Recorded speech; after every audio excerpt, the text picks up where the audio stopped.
노원역 일대 상계동 재건축이 다시 훈풍을 맞고 있습니다. 그 중심에는 상계동 재건축의 선두격인 상계주공 5단지가 있는데요. 한때 시공사가 공백 위기에 몰렸던 단지가 불과 몇 달 만에 사업 재개 동력을 확보하면서 상계동 전체 재건축 판도에 변화를 예고하고 있습니다.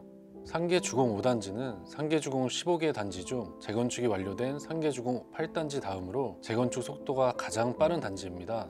2021년 정비구역으로 지정된 후 시행사로 한국자산신탁을 선정해 사업을 추진해오고 있죠.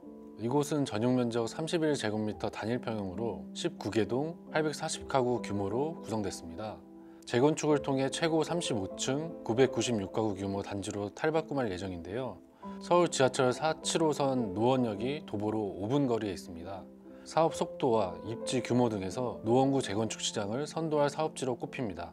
하지만 상계주공 5단지는 올해 4월까지만 해도 상황이 암울했습니다.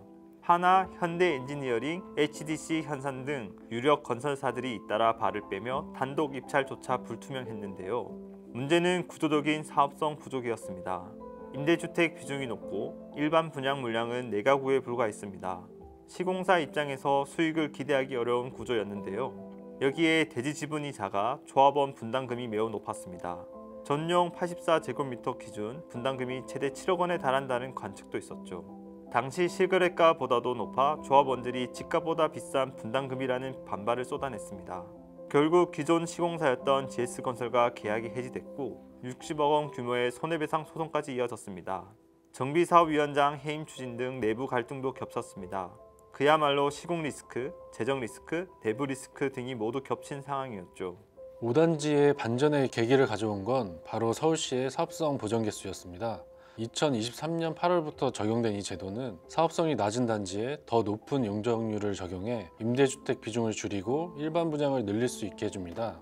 덕분에 5단지는 임대주택을 153가구에서 55가구로 대폭 줄였습니다. 반대로 일반 분양은 3가구에서 무려 101가구로 늘렸죠. 조합원 분담금은 평균 1억 원 정도 줄었습니다. 결과적으로 사업성이 크게 개선되면서 시공사 입장에서 매력적인 사업지로 탈바꿈한 겁니다. 5단지는 한화건설부문과 수의계약을 통해 9월 중 최종 계약을 체결할 예정입니다. 사실상 시공사 확보에 성공한 셈입니다. 선두격인 5단지 재가동은 상계동 전체 재건축 시장에 긍정적인 영향을 줄 것으로 예상됩니다.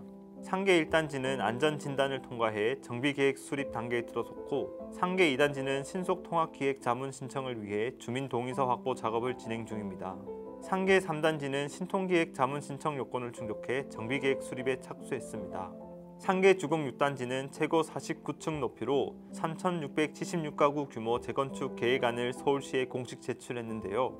서울시의 역세권 준주거 상향 정책과 사업성 보전 개수를 적용해 일반 분양 물량을 확대할 예정입니다. 상계 주공 10단지는 최고 49층 4,100가구 규모 재건축을 목표로 신속통합기획 자문을 신청했는데요. 법정 동의율 50%에 근접한 상태로 사업 추진에 청신호가 켜진 상태입니다. 상계동 일대에는 상계주공 외에도 1980년대 건설된 노후 아파트 단지들이 다수 분포해 있습니다. 향후 재건축 수요가 지속적으로 늘어날 것으로 전망됩니다. 업계에서는 상계주공 5단지의 성공적인 사업 재개가 상계동을 넘어 노원구 전체 재건축 시장에 활력을 불어넣는 촉매제 역할을 할 것으로 기대하고 있습니다. 물론 변수도 남아 있습니다. 금리와 건설비 상승, 경기 변동 등이 사업성에 영향을 줄 수 있고 시공사와 구체적인 조건 협상에서 이견이 발생할 가능성도 있습니다. 그러나 업계에서는 5단지 사례가 정책 지원을 통한 재건축 활성화의 대표적인 성공 모델이 될 수 있다고 보고 있습니다. 상계동 전체 재건축이 이러한 흐름을 이어갈 수 있을지, 그리고 사업성 보전 개수가 다른 지역 노후 단지에도 확산될 수 있을지 앞으로가 더 기대됩니다. 네, 지금까지 머니방위대의 머니맨 송준영 기자, 길혜성 기자였습니다. 감사합니다.